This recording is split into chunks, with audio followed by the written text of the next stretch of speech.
والصلاة والسلام على سيد المرسلين محمد وعلى آله وأصحابه أجمعين. أما بعد فأعوذ بالله من الشيطان الرجيم.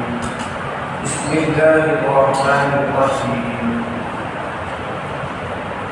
رجال لا تلهيهم تجارة ولا بيع عن ذكر الله وإقام الصلاة وإيتاء الزكاة يخافون يوما تتقلب فيه القلوب والأبصار.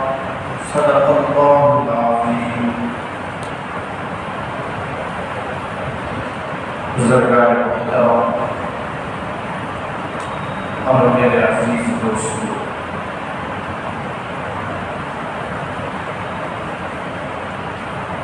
جو آیت تلاوت کی گئی وہ 12 نمبر 18 سورۃ النور کی آیت کا ٹکڑا ہے۔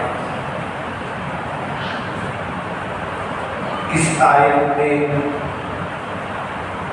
اللہ جل جلالہ نے صحابہ کرام رضی اللہ عنہم کی ایک عادت پر تعریف فرمائی۔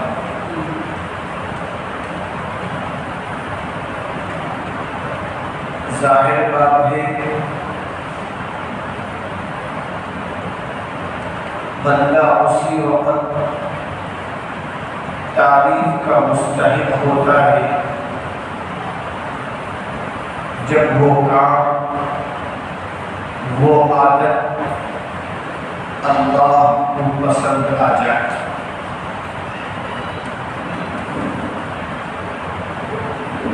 اللہ کو پسند ہے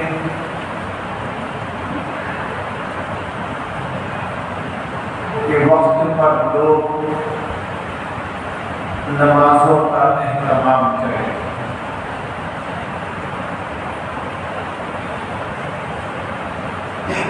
نماز اللہ کو راضی کرنے کا سب سے بہترین ذریعہ ہے۔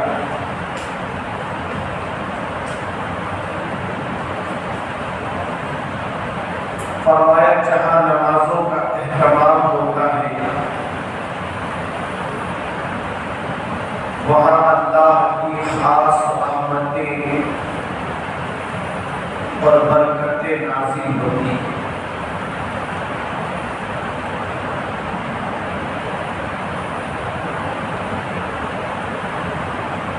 صحابہ کرام رضی اللہ عنہم میں اکثر صحابہ تجارت کیا کرتے تھے، اور بعض صحابہ ایسے بھی تھے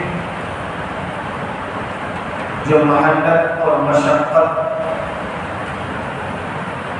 اور مزدوری اور زراعت کر کے حلال رزق حاصل کرتے تھے۔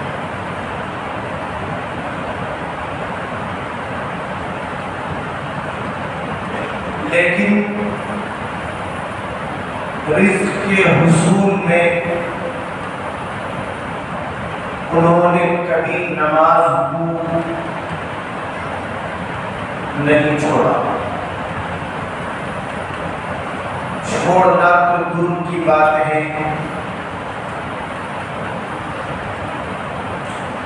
نماز کو اس کے وقت سے نکال کر ادا نہیں کیا۔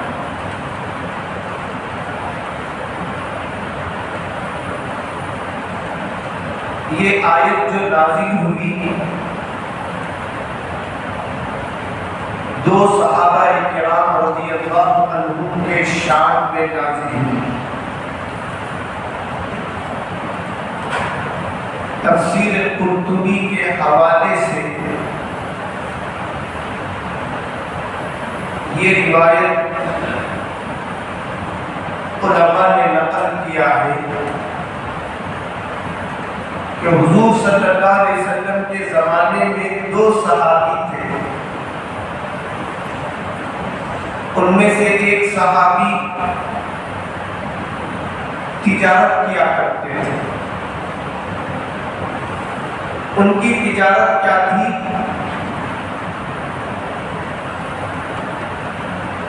روز مرہ کی کھانے پینے کی جو چیزیں ہوتی تھی اس کی تجارت تھی. دوسرے ایک صحابی تھے جن کا کام صنعت و حرفت تھا، یعنی وہ لوہاری کا کام کرتے تھے، لوہے سے زرہ بناتے تھے، ہتھیارے وغیرہ بنا کر فروخت کیا کرتے تھے. ان میں سے جو تاجر صحابی تھے ان کا حال یہ تھا جب وہ تجارت میں مصروف ہو جاتے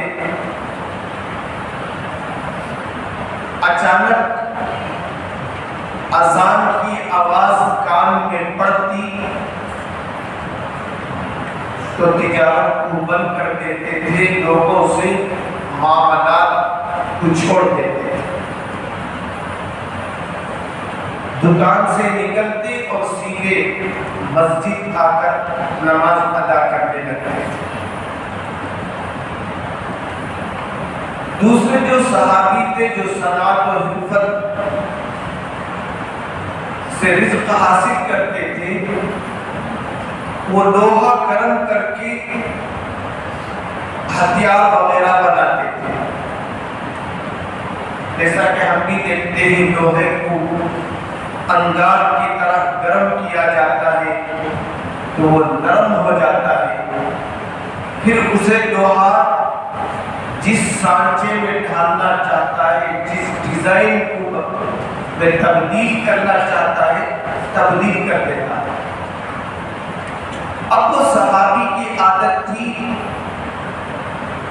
گرم لوہے کو مارنے کے لیے ہتھوڑا مونڈے تک اٹھاتے،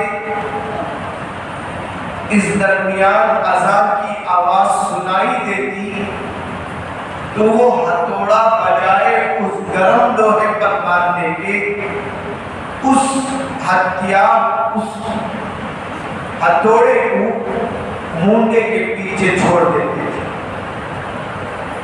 اذان کی آواز سننے کے بعد انہیں یہ گوارا نہیں ہوتا تھا کہ میرے اٹھائے ہوئے ہتھوڑے کو اس گرم لوہے پر مارا جائے. یعنی اتنی تاخیر بھی انہیں پسند نہیں تھی، سیدھے نماز کے لیے مسجد آتے تھے. اللہ کو ان کی یہ عادت دونوں صحابہ کی اتنی پسند آئی، اللہ نے سورہ نور میں آیت نازل کر دی اور فرمایا رجال، صحابہ میں بہت سے مرد ایسے ہیں، رجال کہتے ہیں مرد، اور مرد ہی کے لیے جماعت کی نماز ہے، مسجد کی نماز ہے، اور نہ عورتوں کے لیے جماعت کی نماز نہیں ہے، ان کے لیے مسجد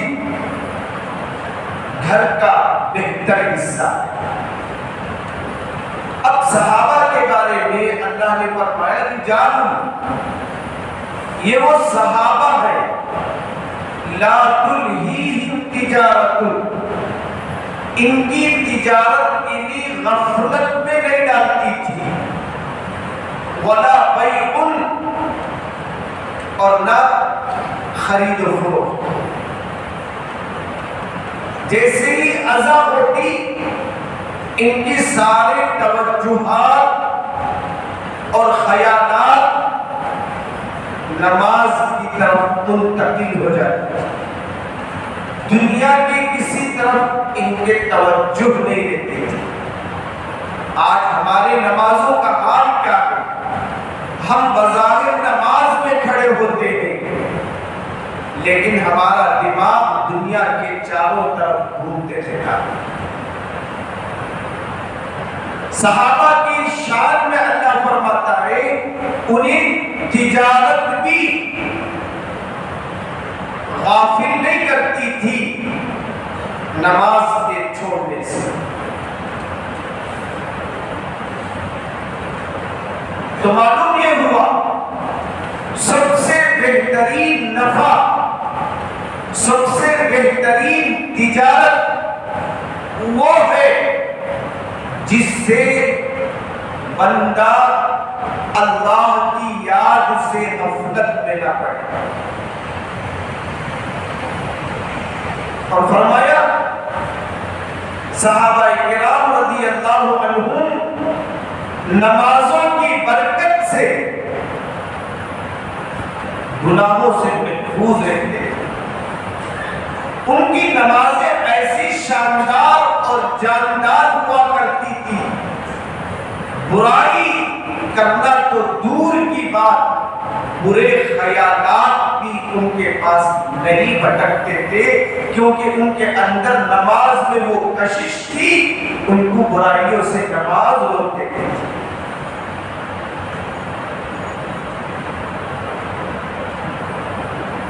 امت کے مرد تو مرد صحابیات بھی اذان کے بعد دنیا کا کام، گھر کا کام نہیں کیا کرتے تھے۔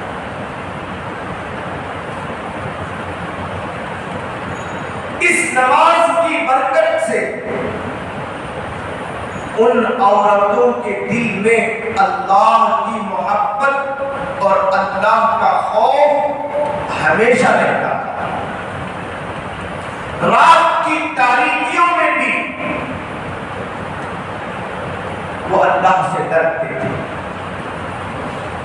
آج ہمارا ایمان کیا ہے؟ رات کی تاریکیوں میں ہم نڈر ہو جاتے ہیں اور ایسے فحاشی دیکھتے ہیں، شیطان بھی شرمانے لگتا ہے۔ لیکن ان کا حال یہ تھا، اندھیرے میں بھی وہ اللہ سے ایسے ہی ڈرتے تھے جیسے لوگوں کے درمیان رہ کر اللہ سے ڈرتے ہیں۔ حضرت عمر رضی اللہ عنہ کا وہ واقعہ مشہور ہے۔ آپ رات میں گشت کے لیے نکلے، رعایا کا حال جاننے کے لیے، تو آپ نے ایک گھر سے یہ آواز سنی کہ بیٹی دودھ میں پانی ملا دے۔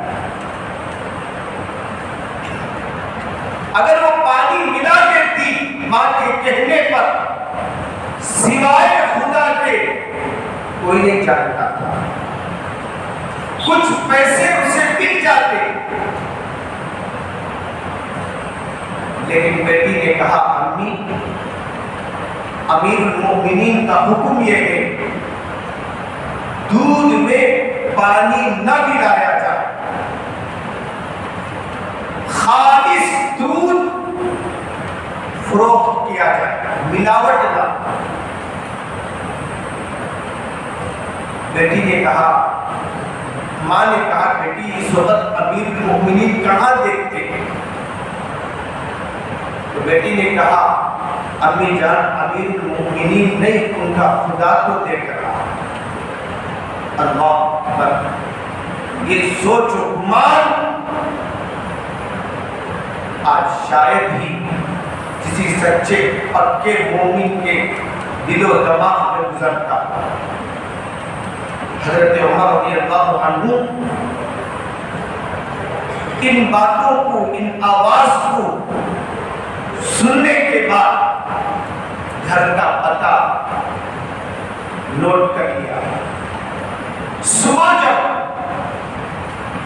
اپنی عدالت میں پہنچے، خلافت کی جگہ پہنچے، تو سب سے پہلے یہ تحقیق کیا کہ جس بچی نے خوف خدا کا حوالہ دیا تھا اس بچی کی شادی ہو گئی یا نہیں۔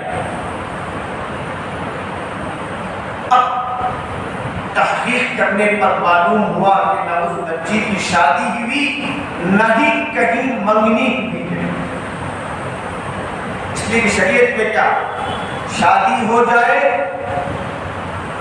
تو وہ دوسرے کے لیے حلال نہیں ہوتی جب تک وہ اس کے شوہر کے ساتھ ہے۔ دوسرا کہیں منگنی ہو جائے، رشتے ہو جائے، دوسرا اس میں مداخلت نہ کرے۔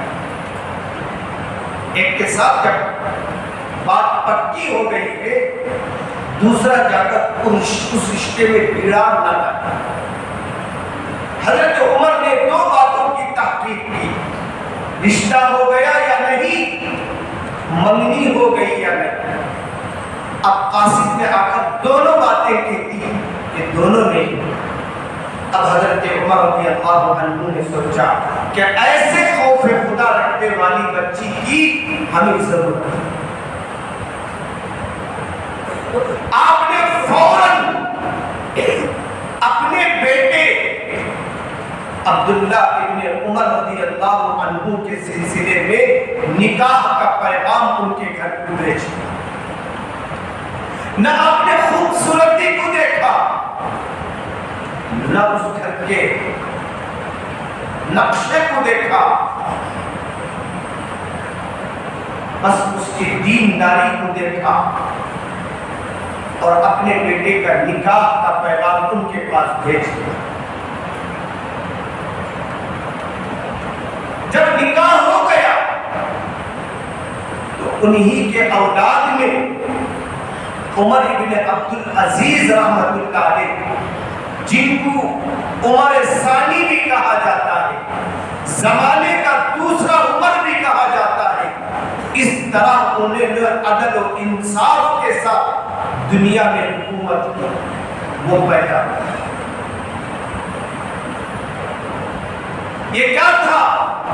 ان کی نمازوں کا اہتمام تھا، ان کی اللہ سے محبت تھی، اللہ کا خوف تھا کہ جو اولادیں ان کی پیدا ہوئی ان کے اندر بھی یہ صفات اور عادتیں آ گئی۔ حضرت عمر رضی اللہ عنہ نے نکاح جو کیا صرف اس کی دینداری کی بنیاد پر کیا، اور جس لڑکی کے دل میں خوف خدا ہوگا وہ کبھی شوہر کی بے ادبی نہیں کرے گی، شوہر کی خدمت میں کوتاہی نہیں کرے گی، اور دنیا کو نہیں دیکھے گی بلکہ شوہر کے ذریعے اپنی آخرت کو دیکھے گی۔ اسی لیے اللہ کے نبی صلی اللہ علیہ وسلم نے فرمایا تم جو نکاح کرنا چاہتے ہو تو دین کی بنیاد پر کرو۔ آج جتنے اختلافات ہیں، جتنے لڑائی جھگڑے ہیں، جتنے فساد کی باتیں ہیں، سب دنیا کو ترجیح دینے کی بنا پر۔ حضرت عمر رضی اللہ عنہ جب خلیفہ بنے تو فرمان جاری کیا کوئی اذان کے بعد تجارت نہ کرے، اذان کے بعد تجارت نہ کرے۔ ایک زمانے تک مکہ مکرمہ میں، مدینہ منورہ میں قریب تک یہی ماحول تھا، جیسے ہی اذان ہوتی دکانوں کی دروازے بند ہو جاتے، دکانوں کی شٹریں اتر جاتی تھی، کوئی کاروبار نہیں کرتا تھا۔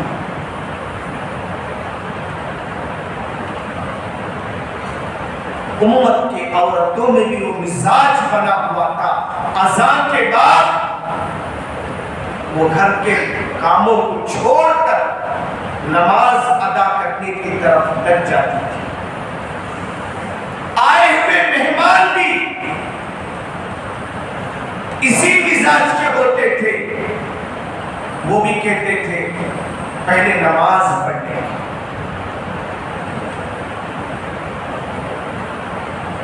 حضرت عمر رضی اللہ عنہ کے زمانہ ایک نوجوان کی نظر ایک جوان بچی پر پڑ جاتی ہے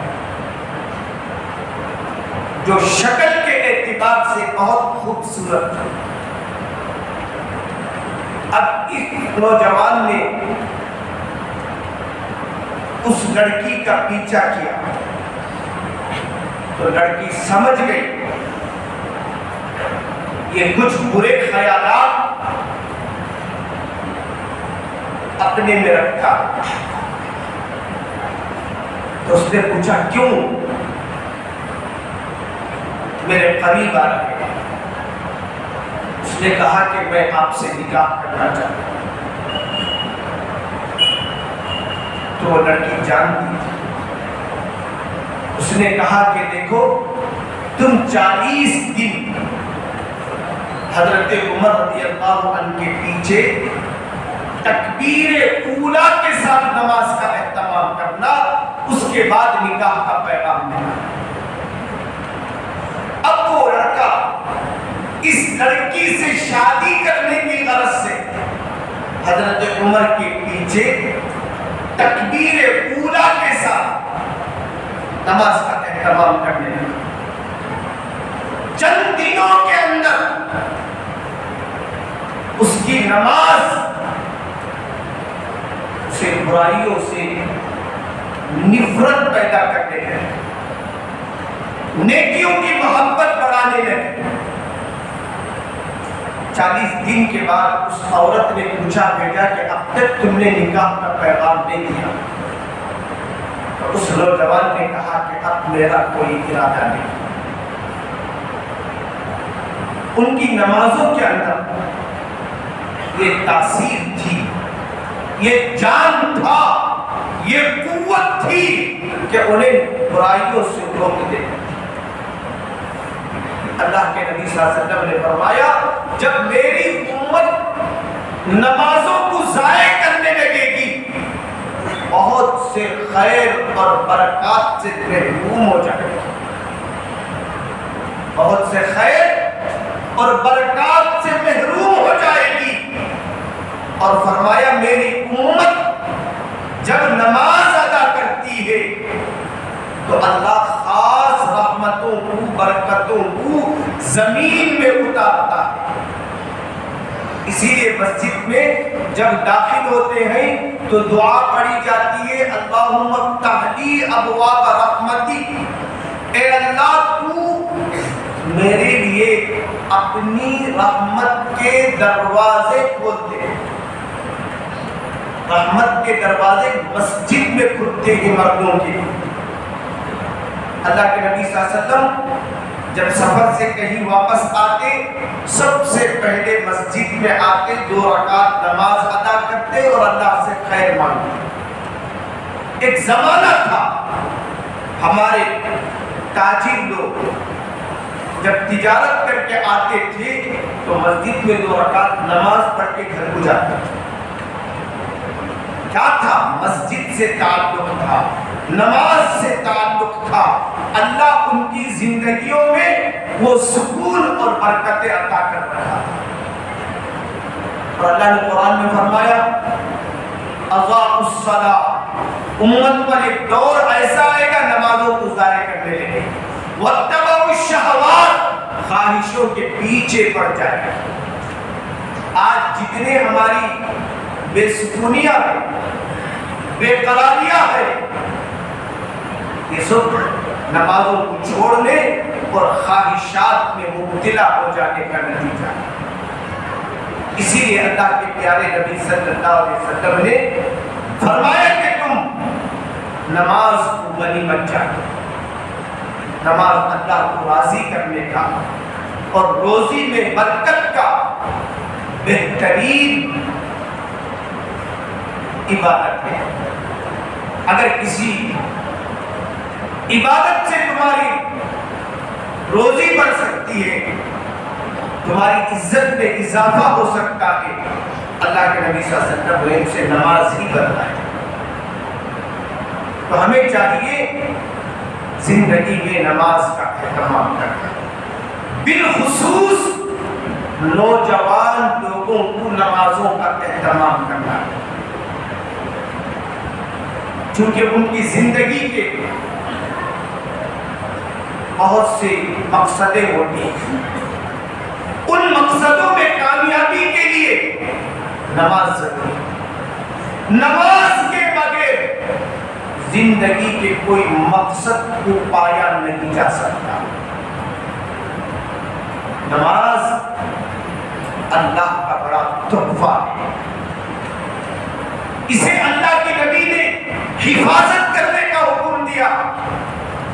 جس نے نماز کی حفاظت کی اللہ اس کے دین کی حفاظت کے وعدے فرماتے ہیں۔ جو نماز کو ضائع کر دے گا اس کے دین کی حفاظت کا کوئی وعدہ نہیں۔ ہمیں چاہیے اپنی زندگی میں نمازوں کا اہتمام کریں، اس لیے کہ جوانی کی عبادت اللہ کو سب سے پسند ہے، اس لیے کہ جوانی کا زمانہ زندگی کا بہترین زمانہ ہوتا ہے۔ زندگی کے 3 دور ہیں، ایک بچپن کا دور ہے، ایک جوانی کا دور ہے، ایک بڑھاپے کا دور ہے۔ فرمایا اس میں سب سے بہترین دور جوانی کا دور ہے، اور جوانی کی عبادت اللہ کو سب سے زیادہ پسند ہے، جوانی کی توبہ اللہ کو سب سے زیادہ پسند ہے، جوانی کی نماز اللہ کو سب سے زیادہ پسند ہے۔ علماء فرماتے ہیں ایک نوجوان کی نماز بڑھاپے کی 70 نماز سے زیادہ بہتر ہے، بڑھاپے کی 70 نماز سے زیادہ بہتر ہے۔ اور جوانی میں آدمی کے اندر طاقت ہوتی ہے، ہر نیکی کو وہ جذبے کے ساتھ کر سکتا ہے، لیکن بڑھاپے میں جذبے کے ساتھ نہیں کر سکتا، طاقت کے ساتھ نہیں کر سکتا ہے۔ اس لیے اللہ نے جو طاقت کا زمانہ دیا، جوانی کا زمانہ دیا، اسے غنیمت سمجھو۔ اللہ کو راضی کرنے والے اعمال زندگی کے جوانی میں کرو گے، بڑھاپے میں اس کا پھل پاؤ۔ اگر جوانی کو غلط کاریوں میں ضائع کر دیں گے، برے خواہشات میں لگا دیں گے، بڑھاپے میں رونے کے سوا کوئی حاصل نہ ہوگا، پچھتانے کے سوا کوئی حاصل نہ ہوگا، نہ دنیا ملے گی نہ آخرت ملے گی۔ اللہ کے نبی صلی اللہ علیہ وسلم نے فرمایا قیامت کے دن اللہ کے سائے میں جو 7 آدمی ہوں گے ان میں سے ایک وہ نوجوان عابد بھی ہوگا جس نے اپنی جوانی کو اللہ کے خوف میں گزارا۔ یہ طاقت کا زمانہ اللہ کو راضی کرنے کا زمانہ، جیسے ہر چیز کا ایک وقت ہوتا ہے، جوانی کا وقت اللہ کو راضی کرنے کا وقت۔ صحابہ نے اپنی جان کو، اپنی جوانی کو دین کے لیے لگا دیا۔ اب ہمیں بھی چاہیے کہ اپنی جوانی کو تول کر صحیح جگہوں میں خرچ کیا کریں۔ اللہ تعالیٰ ہمیں اپنی صحت کی، اپنی جوانی کی، اپنی طاقت کی قدر و قیمت پہچاننے اور اس میں اللہ کو راضی کرنے والے اعمال کرنے کی ہمیں توفیق عطا فرمائے۔ وآخر دعواہم الحمدللہ رب العالمین۔